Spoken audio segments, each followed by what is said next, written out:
So, gusto kang sakalin yung para bang hindi ka makakahinga. Kaso nga lang kailangan pa kita. Parang toro na sabik na manuwag, tas ikay nakapula. Wag mo kung tingnan na para bang unang beses pa lamang to magaganap. Kasi hindi sa'yo bagay mahiya.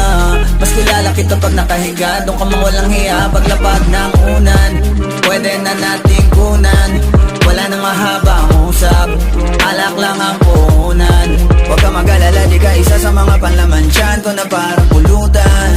Kasi ikaw ang unang paborito kong ulam, almusal hanggang hapunan. Huwag kang mabahala dito, basta malalaman ng iba kung ano ang meron sa ating dalawa.